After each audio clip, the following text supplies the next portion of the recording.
Swashbucklers, you're listening to Under the Crossbones, episode number 72. My name is Phil Johnson. I'm your host for the show. Thank you once again for tuning in, and thank you for all your listening and telling your friends and all that kind of good stuff. That's a big help to the show. I hope you enjoyed the little treat I sent out to you last week. That was only available for the week, so don't go looking for it now because you won't find it. But maybe we'll do something similar at the end of 2017 here. So episode number 72, fun fact about the number 72, and I found that there's a lot of numbers that there aren't really great facts about. This one's kind of an interesting one. 72 is the degrees in Fahrenheit considered to be room temperature. So 72 degrees Fahrenheit. Sorry to all you Celsius people, which is everybody, except us here in the U.S. for some reason. 72 is also the average number of heartbeats per minute in a resting adult, which is my favorite kind of adult, the resting kind. It's also the percentage of water of which the human body is composed, 72%. So our bodies are made of 72% water. Our average number of heartbeats per minute is 72 beats per minute. And room temperature, our comfortable temperature, is 72 degrees Fahrenheit. Kind of interesting, right? That we have so much 72 stuff. And here's my the last one that I like, and this has nothing to do with the human body, but in low power, like CB radio, QRP, I guess they call it, a form of radio shorthand, 72 roughly translate as meaning best wishes. So I guess they say, instead of best wishes, they say 72, which I kind of dig that. I might adopt that and just confuse people with it. So my guest on the show today is Ed Fox, and he is a writer. He writes books about pirates, historical books, lots of deep researchy kind of books, and they're really cool. And here's the thing. If you go to Amazon, don't look up Ed Fox, look up E.T. Fox, because that's what he writes under, and there is a very good reason for that. Ed Fox is another writer that's not him, and he writes a very different kind of book that has nothing to do with pirates. And so, I mean, if you want to mess up your Amazon algorithm, you can look up Ed Fox and click on one of those, and Amazon will think you like weird things. Anyway, we're going to talk about that a little bit in the interview at the beginning, so you'll hear how that is. But Ed's got really great books. He like I said, tons of deep research, and he's sort of a mythbuster as well. He's going to set us straight on some of the Jolly Roger stuff we've thought differently about for years. He's going to give us some mind blowers about Anne Bonny and Mary Read, and so good stuff like that. Plus, we're actually going to talk about like self-publishing versus traditional publishing and writerly things like that. So if you're a writer, you'll be interested in that kind of stuff. But lots in this talk for everybody. So this is a good one. You're going to enjoy it. So we made it into 2017 here. I made it through. I am 5 pounds heavier than when we last talked. I'm beginning to think that the week or so from December 24th through January 1st is kind of like Lent, like the Catholic Lent right before Easter, where you're supposed to give something up. Except during that week, we give up a good diet and exercise and motivation and ambition. It should just be called, screw it week. That's what it was for me. I ate a lot of bad things, a lot of bad, wonderful, wonderful things. And now I'm going to pay for it by not eating those things anymore. And so, yeah, that's that. But I was thinking, one of the things I like about the pirate community and about the guests I have is the inclusion factor, right? If you go to a pirate festival, you're going to see just people hanging out with an eye patch that they bought at the Halloween store. You're going to see the historically correct dude who's got the $8,000 costume on, and everything in between. And on this show, I've talked to writers and painters and musicians and people who make clothing and people who do all sorts of creative things within the pirate community. And I like that inclusiveness about it, that anybody is welcome if they're into it. And I find that in other hobby communities, for lack of a better term, but in other interest communities, I find that inclusiveness where if you're into that thing, you're in, and that's it. That's cool. And I'm trying to think about, I was thinking this morning that should be a goal of mine this year to take that idea of inclusiveness and see where else I can apply that. And so that's kind of what I've been thinking about. And this one project I'm working on this year is kind of along those lines. You may or may not know, one of my other many jobs is that I am a music teacher. That's what I do when I'm not traveling to do comedy and music and things like that. But I've been teaching music for over 20 years, and I, over the last few years, have written a guitar course that I think picks up a lot of the stuff that other guitar courses don't. It's very concentrated on accelerated learning and mastery principles and things like that to get playing as quickly as possible. But anyway, that's coming out in February, and I've been using it with my private students for the last couple of years, 3 years or so, as I developed it, and it's going to come out for the public in February. But first, we are ramping it up with a 30-day guitar challenge, which starts on January the 16th. And it's going to be very cool. I'm going to take people who have never played a guitar before, or maybe have tried to play guitar and couldn't stick with it, or have played other instruments and want to pick up guitar, any of those types of things. And I'm going to show them how to play 3 songs, top to bottom, in 1 month from very beginning. And I think it's going to be a really, really fun thing before the course comes out, and it's going to be great. So if perchance you are interested in learning how to play the guitar, and you want to, and the 30-day challenge is absolutely free. It's on me, absolutely free for everybody. It's going to be really, really fun. If you are thinking about learning how to play guitar and you want to jump in on this, go to underthecrossbones.com/guitar, and that will take you to the site where you can sign up for the 30-day challenge, and we'll dig into that starting January the 16th. Okay, but sign up now because there's stuff before that too. All right. And yeah, speaking of comedy, I am going to be back on the road in January. I got a week off. I got a week and a half off. This is pretty nice.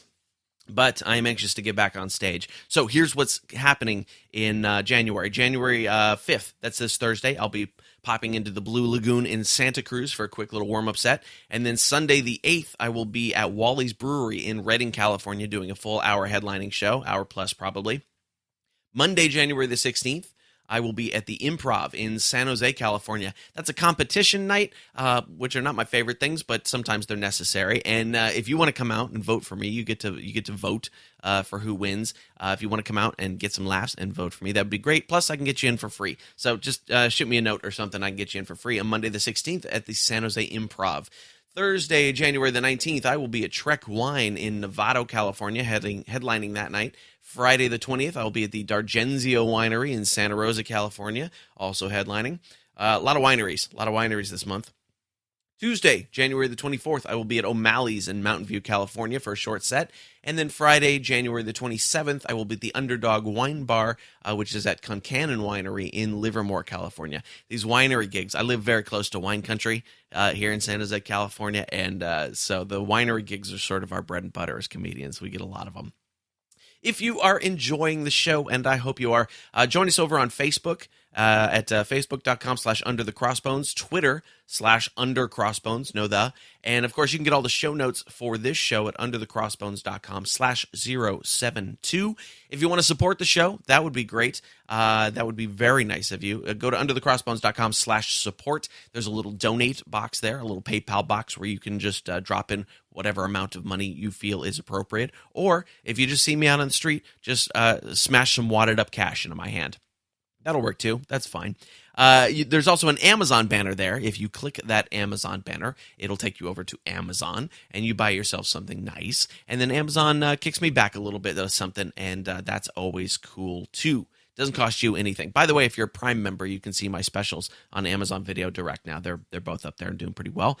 And if you want to be a sponsor of the show, it's very cheap. It's very easy. If you have a product or service that you think a piratey audience would dig, then we can set you up with that. Just let me know. All right, cool. So I'm going to stop yakking now. Let's get into my interview with Ed Fox, a.k.a. E.T. Fox. Dig it.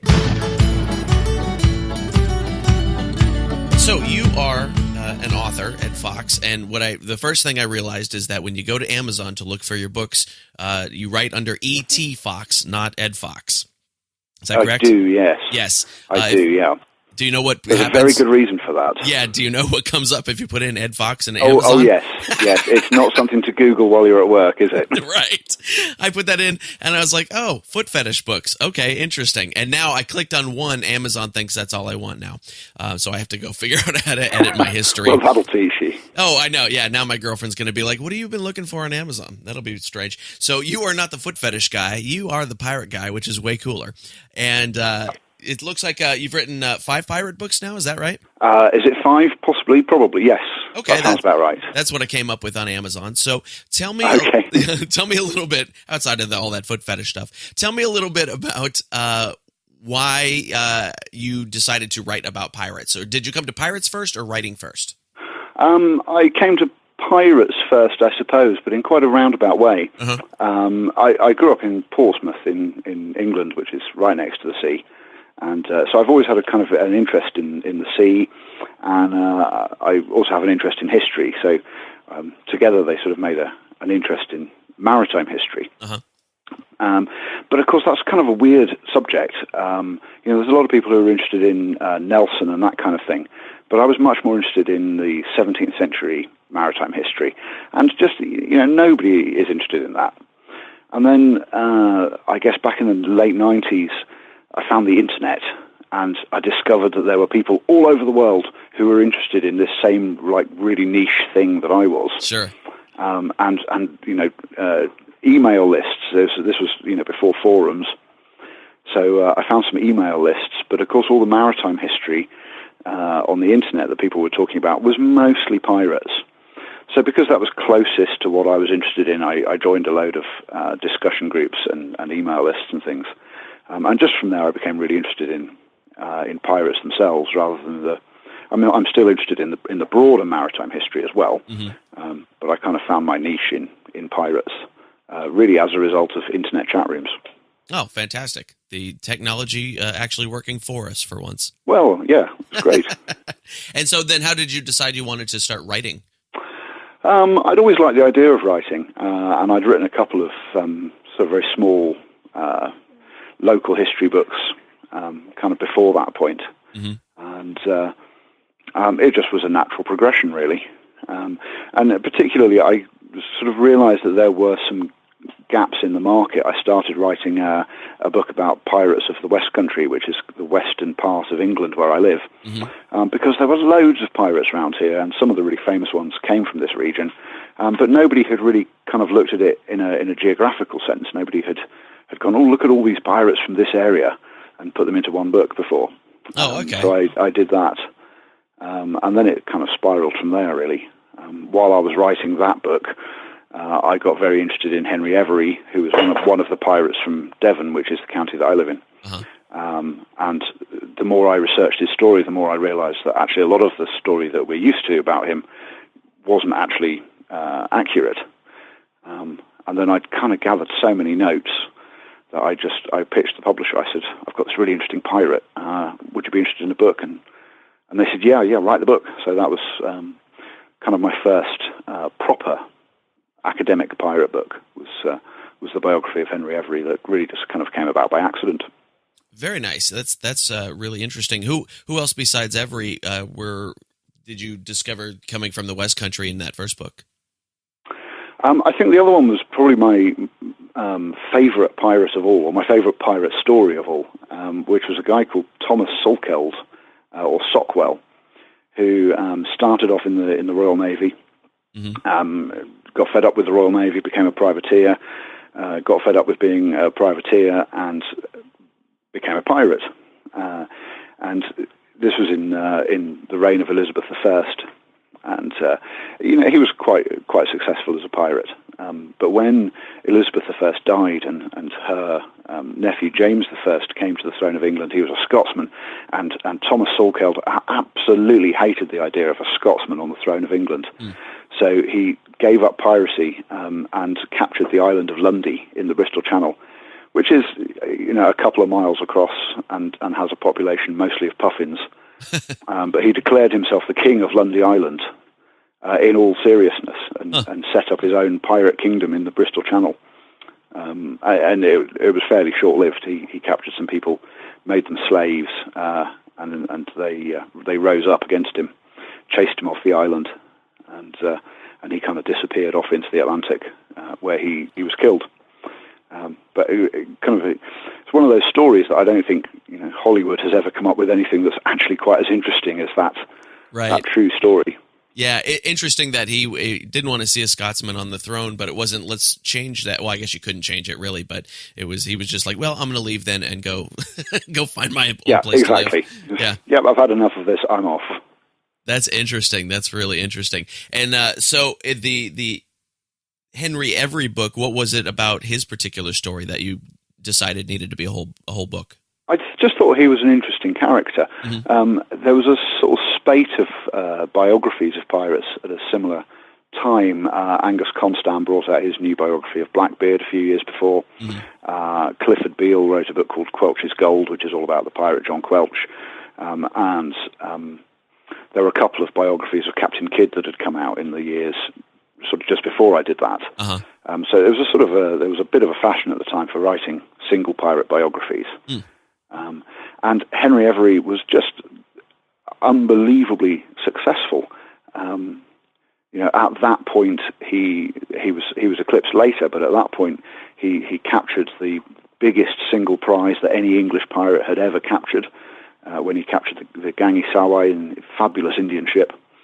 And the manhunt for him extended over 4 continents. I think I'm correct in saying it was the biggest manhunt ever in history for a single person. And it was all for this pirate from Devon called Henry Every, and I just thought he was a fascinating character.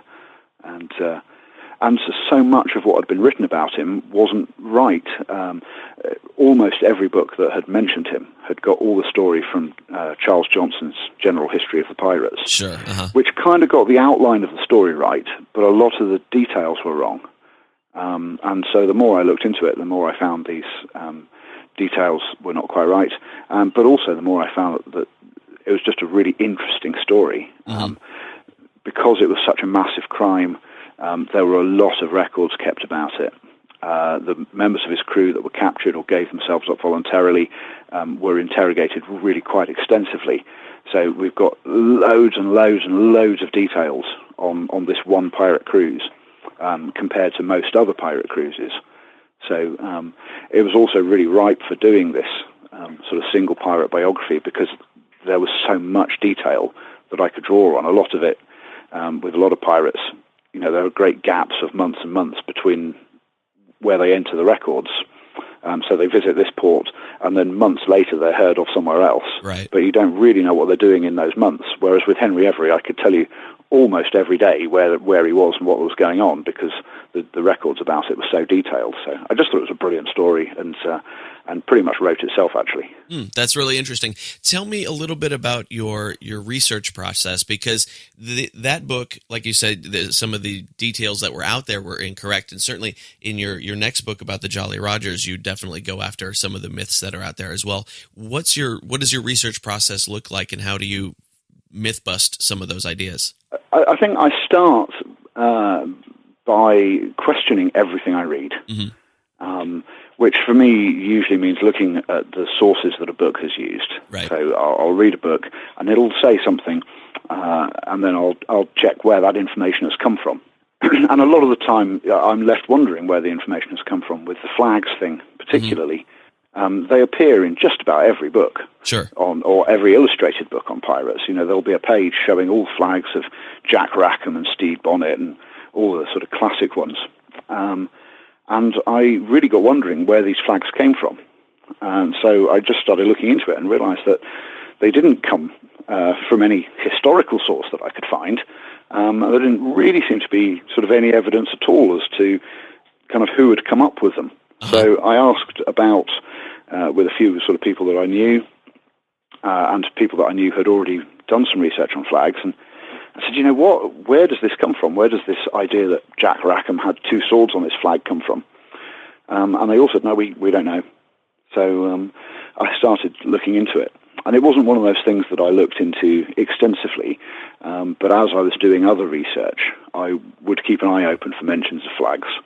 And so kind of over time, I'd gathered a lot of notes on pirate flags. And it was such a prevalent myth. It comes up in every book, and it's a regular topic of conversation on the internet, and I'm quite often asked about it when I'm doing sort of TV work and things like that. And it just seemed something that somebody needed to write this book.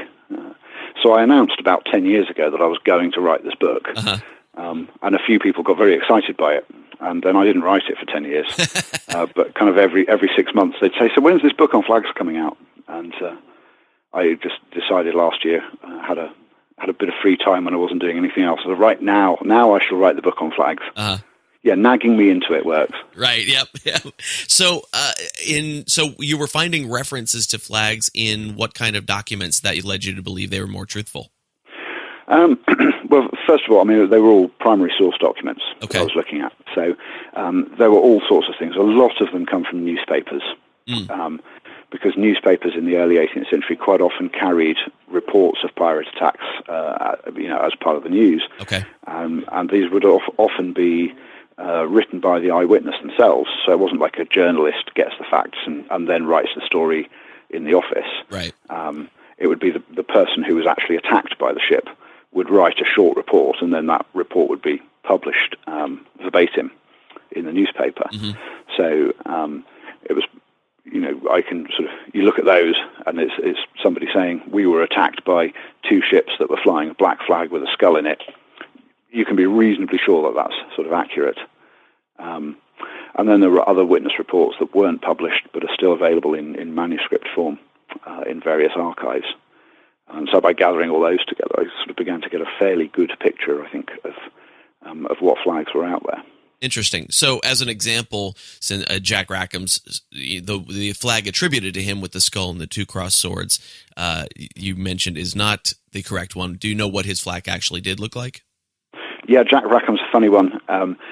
He's kind of in popular perception, he's a really popular pirate, right. Which I think is in part because of his flag.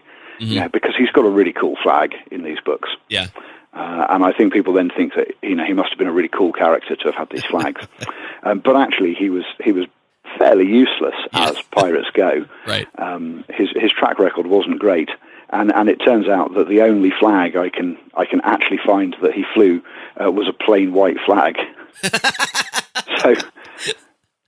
Yeah, that's way less interesting. That's his battle flag. Yeah, way less interesting, which is, that's great. It's like that, maybe he was just surrendering way too soon. Maybe that was it.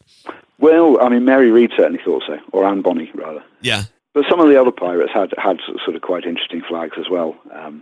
And one of the fun things about the Pirate Flag Project was that quite often the newspaper report, like I said, would say something like, I was attacked by a ship that was flying a black flag with a skull. Uh-huh. But it doesn't actually say whose that ship was. Right. So then you have to kind of try and work out, which pirates were in that area at the time, and whether we sort of know anything else. It might say, I was attacked by a ship with 20 guns flying this flag, and then you've got to try and figure out which pirate could that have been that had a ship with 20 guns and would have been in the right area at the right time.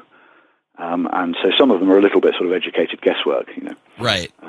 We don't know this one was William Moody's flag, but it seems likely based on the evidence. Interesting. Others do mention the names. Others do say, we met with Captain Roberts and he was flying such and such a flag. Uh-huh. So we can tell sort of quite definitely who that is. Are there any that we've generally gotten right? Like who has the flag that we actually think has the flag? Yeah. I mean, some of them are. Richard Worley, whose flag is normally just depicted as a sort of skull and crossbones. Uh-huh. That was right. He's described with that flag. Edward England, again, he just had a skull and crossbones, and that's one that quite often appears in the books. Edward Lowe's flags with the red skeleton. That one is accurate. About half of the flags that we sort of commonly have are accurate. Interesting. The one that's usually attributed to Christopher Moody, which is a kind of red flag, uh-huh. With a couple of different devices on it, that actually was a pirate flag. That appears in a book in about 1736, I think. Huh. But it's not attributed to Christopher Moody at that time, or indeed any other particular pirate. It's just called the pirate's flag. Interesting. In a French flag book. So, that one is based on something historical, but why somebody said it's Christopher Moody's just seems to be imagination more than anything. Huh, that's bizarre. So it seems like first of all, it seems like you probably really enjoy the research phase of writing these books. Is that true? Oh, yeah, absolutely. I enjoy the research more than I enjoy the writing, I think.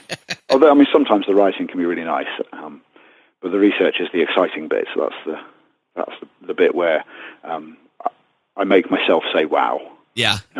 I didn't know that, so I've learned something new.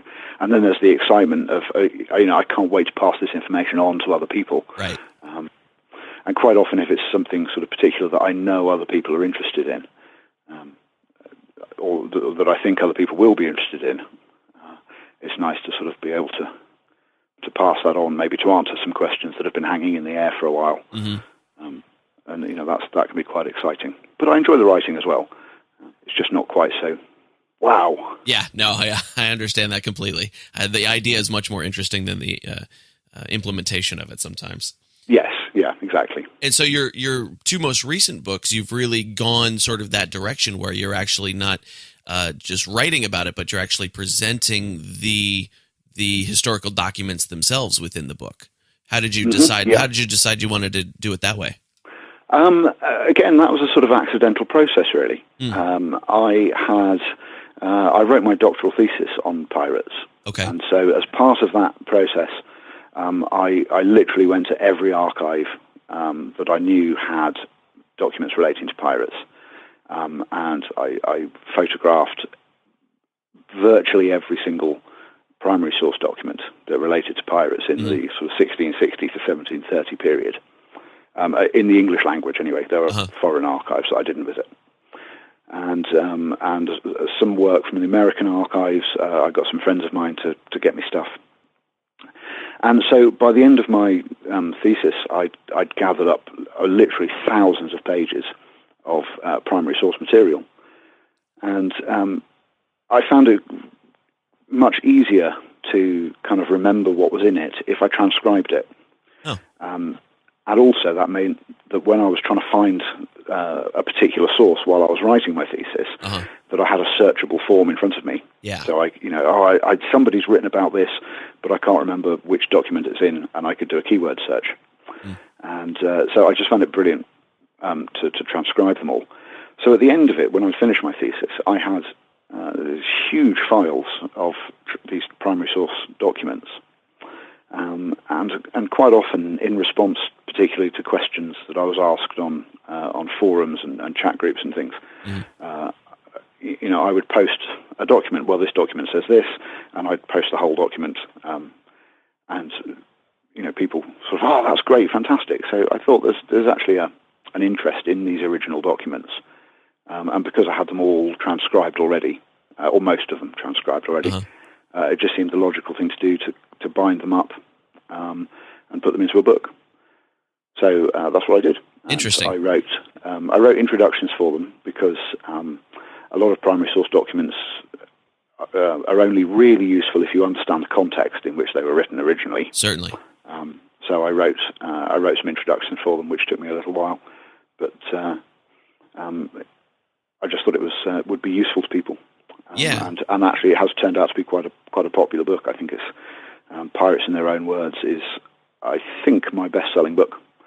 I don't really keep track of the figures, but I'm pretty sure that that's my bestseller. That's great. It's incredibly dense writing, those old sources, and certainly with the spellings and odd grammar quirks that they had, or just the different way that they used the language back then. How long did it take you to get used to it? And when is there a way that you help us mere mortals dig into something like that and be able to understand it? It does come. I mean, yes, you're quite right. It can be tricky at first, and it does take a little bit of time, but it does come. And I found actually the trick was to read it out loud. Because when you read it out loud, it does start to make more sense. The spelling and the grammar can often be a little bit difficult. Sure. But generally the spelling is phonetic, so if it doesn't look right, if you literally just say it out loud, that will sometimes help you figure out what the word is supposed to say. Oh, I see. Okay, that's an interesting tip. I like that. Yeah, it's the best I can offer, I'm afraid. No, that's good. Or just keep reading them and get used to it. Right. That's great. So with the last couple of books, with your at least one or two of the early books I saw, you went with a publisher on those, and your newer books you've published through Lulu, which is essentially self-publishing. What made you decide to go one direction or the other on that? It depends on the book, actually. Books that I think will have a fairly wide appeal, I try and put through an external publisher. Because they're much better at the distribution and things like that than I am. But books that I think are much more of a sort of a niche interest, so the Pirates in Their Own Words, for example, was the first one that I published with Lulu. I thought it would be of immense interest, but only to a fairly small number of people. Yeah. And actually, I think I was wrong about that. But the logic was sound at the time that maybe maybe 500 people worldwide would want to buy that book, which sounds like a big number, but most conventional publishers work in tens of thousands. Of course. If they think they can't sell 10,000 copies, they don't print it. Right. And I thought nobody's going to want to print 10,000 copies of this collection of primary sources. So, the only way I can really publish it is to go down this self-publishing route. And with the print-on-demand revolution in publishing, it's made it viable to do that. Self-publishing used to be a really terrible way of doing it because you had to pay for your 10,000 copies. Right. But now, I can write a book and upload it, and if 5 people buy it, then that's fine. It doesn't matter. I'm not left with thousands of copies in my garage or or anything. So that just seems to be a good way of writing the book. So that makes sense. Books that have a big, wide appeal, and I think would be of interest to a wider publisher. Will go to a wider publisher. Books that I think are more of a niche book, and again, like the Pirate Flags book, I don't know how many of those have been sold, but it's in the hundreds, not the thousands. Mm-hmm. And so it's just a much more sensible way of doing it. The book would never have been published if I'd tried to go through a conventional publisher. I see. That makes a lot of sense. Yeah, and the self-publishing stuff today is so much easier than it used to be. Like you said, you don't have 10,000 books sitting in the living room, and as us as musicians, we've gone through that same kind of change because we used to have to go order 3,000 CDs all at once, and then the initial order was always 1,000, and a buddy of mine did a documentary years ago called 800 CDs. And it was essentially about, okay, you've gotten your 1,000 CDs, you've sold the first 200 to your friends and family, now what? Yeah. And I know authors at the time were going through exactly that same thing. If they wanted to self-publish, it was just boxes of books sitting around hoping they wouldn't collect dust. Yeah, 10 years ago, I would never have self-published. Right. But with the print-on-demand revolution, it's become so much easier, as you say. And if you're a musician, can I just plug my Songs and Music of the Golden Age of Piracy was actually the last book I wrote on pirates. Oh, fantastic. Yeah, I didn't see that one. That would be great. Well, there we go, yeah. Great. Yeah, I'll make sure to link that one too. So what are you working on now? What do you have coming up? I've just finished working on 3 things for Dorling Kindersley, actually. So back to the external publishers. There's a new series of books from Dorling Kindersley called Find Out, and I've just written the pirate volume for that series. Okay. Which is coming out in January, I think, 2017. And from there, they were then doing the pirate sticker book for Dorling Kindersley, so I wrote that as well. Okay, neat. I've just finished those projects, and so now I'm working on a thing that I've been working on for years, or thinking about working on for years, called Historical Projects for Kids, which is a series of practical projects, things that kids can make that have a historical background, and kind of instruction books on how to make them. Interesting. What's an example of something that might be in there? Well, there's all sorts of things. So there's things like making a Roman mosaic, or something really simple like how to cut a quill. Lots of kids are fascinated by quill pens, but nobody knows how to cut them. Right. So actually, it's really simple. So there's it's only 1 page of instructions how to cut a quill pen. So a whole variety of things. The other pirate-related thing that I'm also currently working on is the 2nd volume of Pirates in Their Own Words, which is another one of those that people have been nagging me to write. So I'm doing it. The first volume was all, or mostly was manuscript sources. So, interrogations of pirates and court trials, letters from pirates and letters from colonial officials and, all sorts of other sort of original manuscript documents. Volume 2 is going to be newspaper accounts. Oh, neat. From the period. So it's going to be a bit of a smaller volume. I'm thinking about half the size. But there are some really good information in newspaper accounts. And a lot of that hasn't really been exploited by historians yet, because obviously there are thousands of newspapers to go through. Sure. And unless you really know what you're looking for, it's very hard to find. But a few years ago, one of the biggest collections, called the Burney Collection in the British Library, it was all digitized. Oh. And so for the first time, we can go through, looking for keywords. Right. And I did that when I was writing my doctoral thesis, and I gathered about 800 newspapers that have articles on pirates. And the thing with these is that nobody had ever looked at that many newspaper articles about pirates before. Right. So that was, again, going back to that excitement of the research, that was quite exciting for me. But it also means that I've now got 800 newspaper articles that, probably only 100 of them have ever been read by other people. Right. Oh, that sounds like it'll be fascinating. And actually, so does the kids' crafty book thing. I want to learn how to cut a quill pen too. Well, yeah, I'll send you a PDF. Yeah, that'd be great. That'd be great. Yeah, that sounds like it'd be really fun. And so, in all the research that you've done over the years for all these different books, what's the one like really surprising thing that caught you off guard that you didn't expect to find? Oh, that's a hell of a big question.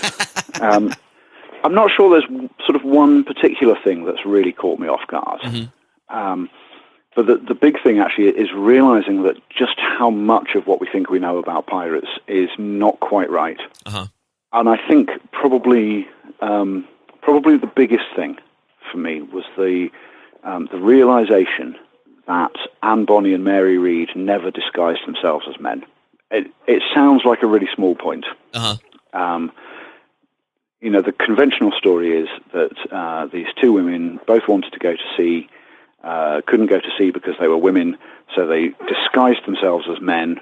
Anne Bonny snuck aboard a pirate ship, Mary Read snuck aboard a different ship, and they met up at sea. Right. And then eventually there was a whole drama with Anne Bonny made a pass at Mary Read, and so they discovered that they were both women, and it was a great big shock, Yeah. But in actual fact, neither of them were disguised as men. Huh. Both of them wore men's clothes from time to time, uh-huh. but they wore that because it was practical. Right. So in their trial account, it says very clearly from witnesses who were on board the ship, they say that they wore men's clothes during battle and in the chase, so when they're chasing down another ship, but they wore women's clothes the rest of the time. Huh, interesting. So, we know that they weren't disguised, and although that sounds quite a small point, it actually completely changes our understanding of it. It definitely does. It means that they didn't have to disguise themselves. They were actually acceptable on the pirate ship by people who knew full well that they were women uh-huh. and accepted them aboard. So it really kind of changes the way that we should understand that story.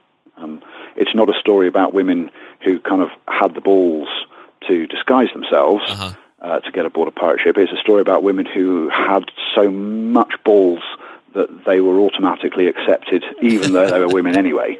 Right. They must have been really quite impressive characters for the men in the crew to accept them. Yeah. In their own right. I think that's much more impressive than disguising themselves. Certainly. And do you think that was more of an anomaly, or does that change our perception of how women were looked at on board a ship in a more general sense? In terms of on pirate ships, it's still something of an anomaly. Mm-hmm. Sorry. We know of 4 women on pirate ships in the early 18th century. Anne Bonny and Mary Read are 2, and we know that they weren't disguised. There's a woman called Martha Farley who was aboard a ship in about 1727. And what's interesting about her is not only was she not disguised either, but she actually took her children aboard with her. Oh, wow. Her husband was in the crew, uh-huh. so she went pirating with her husband. And then the 4th one, who was kind of a member of the crew, was a woman called Maria Critchett in about 1728, who was hanged at Williamsburg. She's actually the only woman ever hanged for piracy under English law. Huh. But again, everybody knew she was a woman. She wasn't disguised either. So it does change our perception a bit, because as far as we know, none of these women were disguised as men. It's quite possible that there were 1 or 2 women who were disguised but were never discovered. of course. Yeah, sure. But the ones that we know about were all dressed as men, or were all wore men's clothes at times, but were on board the ship in their own right as women. So I think that does tell us something about the way the pirates viewed women. Yeah, sort of later on. Really interesting. But in a broader maritime sense, Uh-huh. actually we know this kind of thing went on all the time.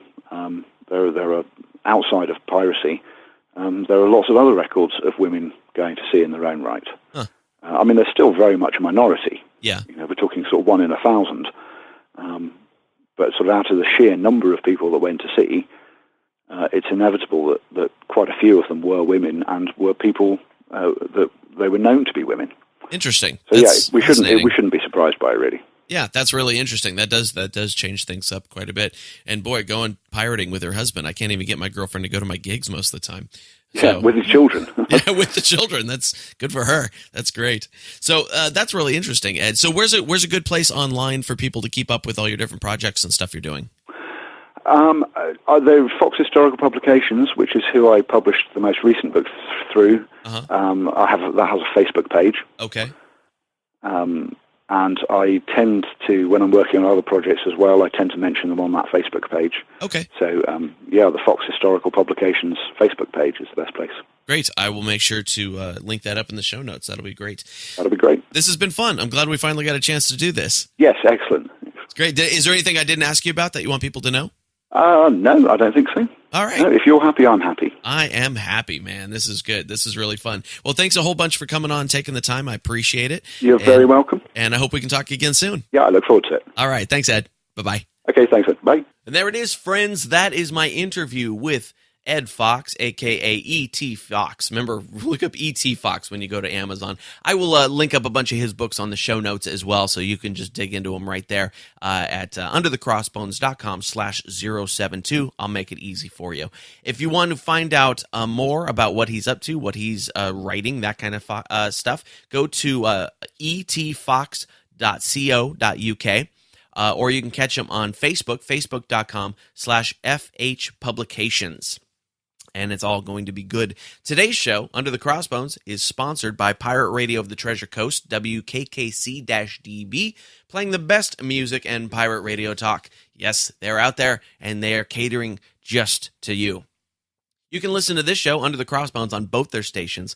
Just go to pirateradiooftheTreasureCoast.com or pirateradiotc.com. And don't forget to also download their apps, the Pirate Radio Treasure Coast app, which is their music station, and the Pirate Radio Talk, which is their talk station. And they are doing really great, and we're doing really great on their station, too. You can hear new episodes of Under the Crossbones there on Sunday mornings, I believe, and then back episodes on their talk station throughout the week.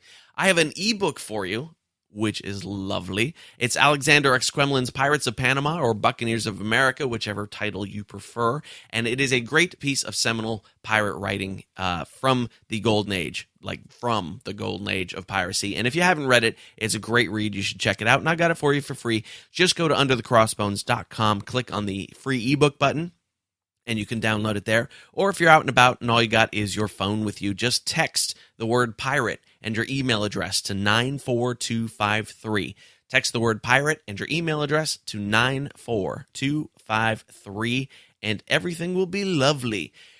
You ready for some comedy and music? Yeah, I dug some up today. I didn't have a chance to get a song from a new band, but I thought, hey, you know what? Let's hear some bilge pumps, because who doesn't want to hear the bilge pumps, right? They're always great. So we're going to hear Johnny Jump Up from the Bilge Pumps. And then before that, we're going to hear some comedy from my pal Dash Kwiatkowski. And he sent me over a great set. I'm going to play a little clip of Dash, who is a Bay Area comic, soon to be a New York comic, because he's heading out that way. So here we go. Let's hear from Dash Kwiatkowski, some good jokes, and then we'll hear Johnny Jump Up from the Bilge Pumps. Enjoy.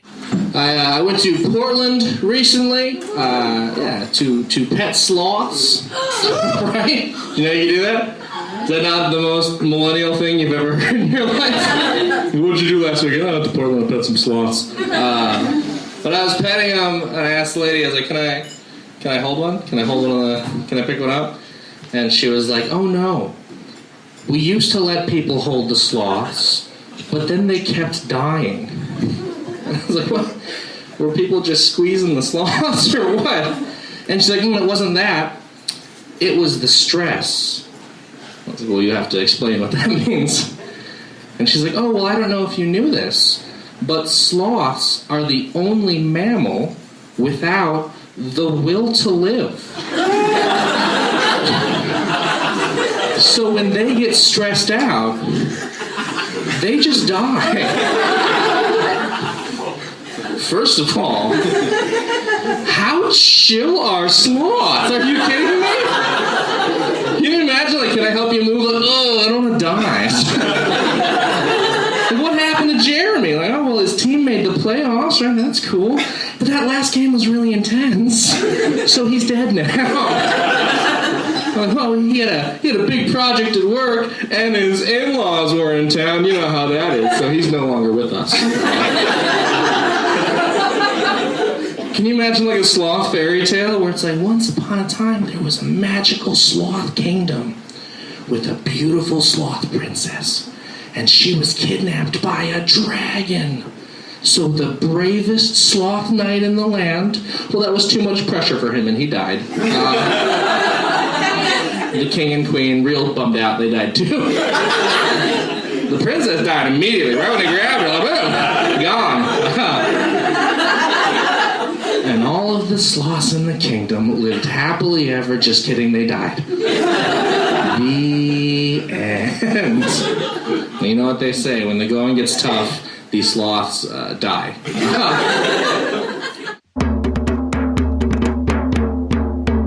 Come and listen, I'll tell you what happened to me. One day as I went down to Cork by the sea, where the day it was hot and the sun it was warm. So said I, a quick pint wouldn't do me no harm. I went in and I ordered a bottle of stout. Says the bartender smiling, the beer's all sold out.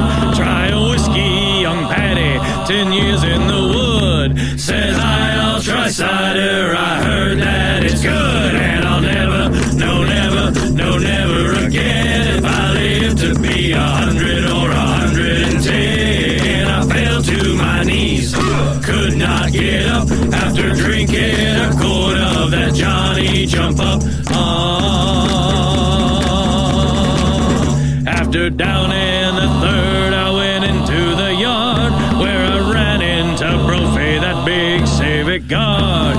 Come here to me, boy, don't you know I'm the law? So I up with my fist and I shattered his jaw. He fell to the ground with his knees doubled up, but it was not I hit him, 'twas Johnny Jump Up. The next thing I remember down in Cork by the sea was a cripple on crutches, and he says to me, I'm afraid for me life, I'll be hit by a car. Won't you help me across to the Celtic Nut Bar?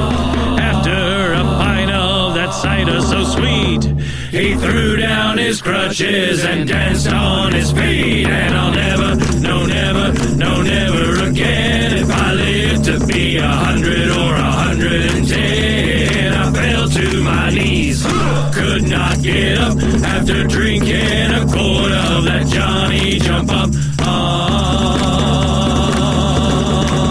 I went down to the Lee Road, a friend for to see. They call it the Madhouse in Cork on the Lee. When I got there, show the truth I will tell, they had that poor bugger locked up in a cell. Said the guard testing him, say these words if you can. Around the rugged rock, the ragged rascal ran. Tell him I'm not crazy, tell him I'm not mad. It was only a sip of that cider I had. And I'll never, no never, no never again. If I live to be 100 or 110. I fell to my knees, could not get up after drinking a quart of that Johnny Jump Up. A man died in the mines by the name of McNabb. They washed him, they laid him outside on the slab. After O'Connor his measure did take, his wife brought him home to a bloody fine wake. About 12 o'clock and the beer it was high, the corpse sat right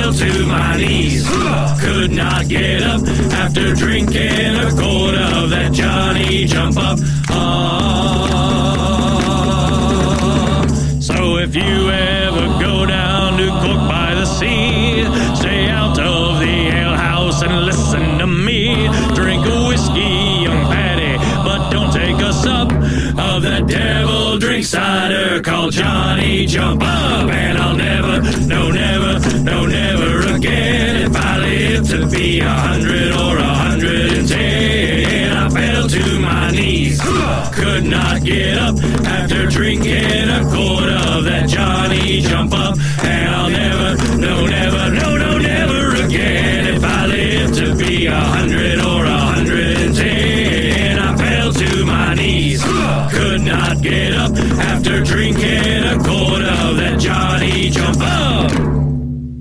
And that's our show for today, friends. Thank you once again for tuning in. Thank you for telling your friends, leaving those nice iTunes reviews, all that kind of good stuff. Really, really helps the show grow bigger. And if you haven't done that yet, feel free to do that. I've already thanked you. Now you can tell a friend to leave a review. It's all good. If you want to find out more about Ed Fox and his books, go to etfox.co.uk, or you can visit him on Facebook at FH Publications. That's Ed Fox, E.T. Fox. If you want to find out more about Dash Kwiatkowski, go to www.dashcomedy.com. Isn't that nice? He doesn't make you try and spell Kwiatkowski in his website. I've learned how to say it because I've known him for years. He's a good dude. Go to dashcomedy.com to find out more about Dash Kwiatkowski's comedy. If you want to hear more from the Bilge Pumps, go to thebilgepumps.com. And I know you know how to spell all that kind of stuff. If you, by the way, if you have know somebody who might be a good guest on this show, or if you yourself think you would be a good guest on this show, feel free to get in touch with me at underthecrossbones.com, and we'll hook that up. I'm always looking for cool people to talk to, and I don't know everybody. And if you want all the show notes for this show, video, links to E.T. Fox's books, all that kind of good stuff, go to underthecrossbones.com/072. 72. All right, that's it this week, friends. Thank you very much, and 72.